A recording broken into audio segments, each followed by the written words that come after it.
D'ailleurs, Nicolas, pour illustrer un peu le groupe SOS, on va regarder une vidéo qui explique très bien ce qu'est justement cette société et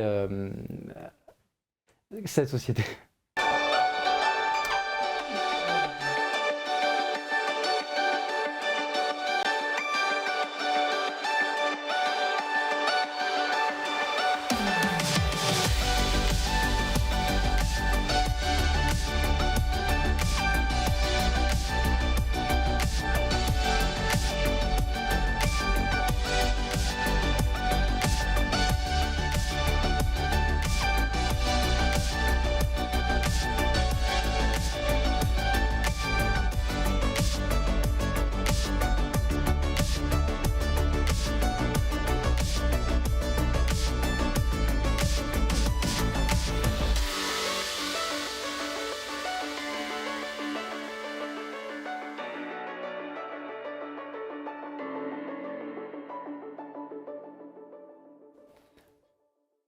Alors, Groupe SOS, première entreprise sociale et solidaire d'Europe.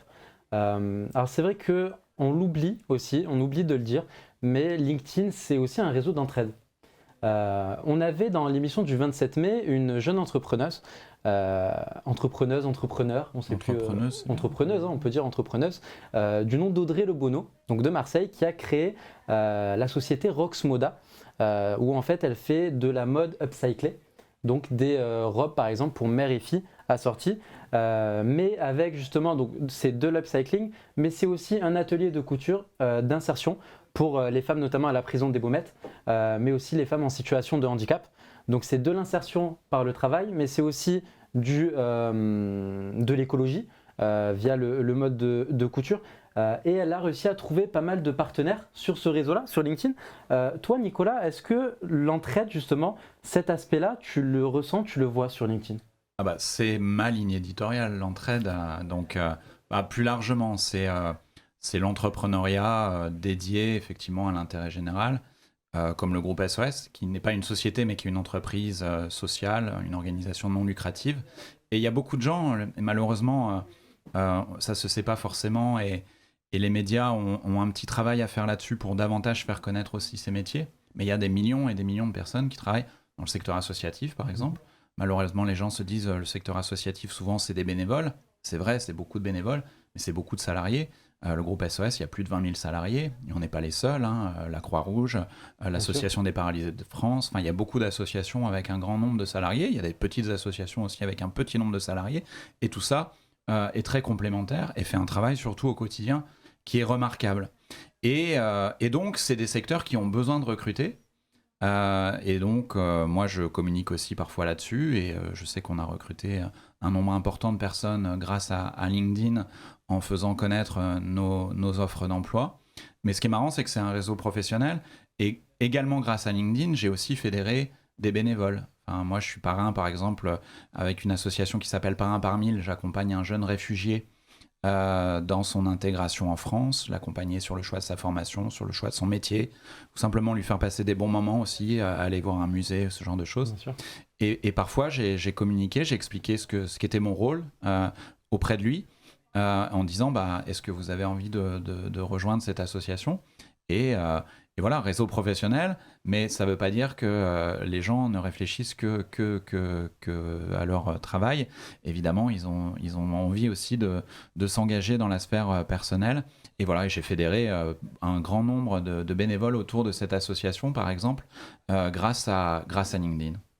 Romain, du coup, au niveau de l'entraide aussi, donc toi tu es dans la formation, c'est aussi un secteur où l'entraide est quand même assez présent.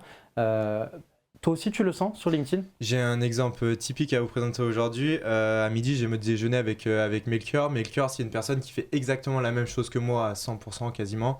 Il fait exactement la même activité que moi. On s'est rencontrés par le biais de LinkedIn. Et on aurait pu se dire, finalement, on va pas discuter parce que tu peux prendre mes clients, etc. Ça sert à rien de s'entraider.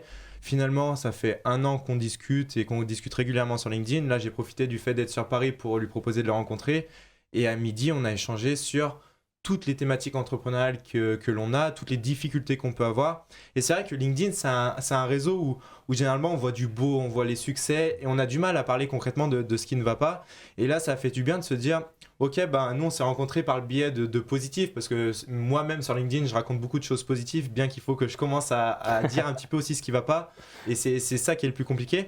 Mais je me dis, ça fait vraiment du bien, parce que toi aussi tu racontes beaucoup de positifs sur LinkedIn, mais là je me rends compte que tout n'est pas si facile finalement, et le fait de t'avoir rencontré aujourd'hui, on est exactement dans la même galère finalement, on a exactement le même besoin de clients, on a exactement le même besoin de se développer, le même besoin de croissance, et on s'est juste donné nos meilleurs tips, nos meilleurs contacts pour avancer ensemble.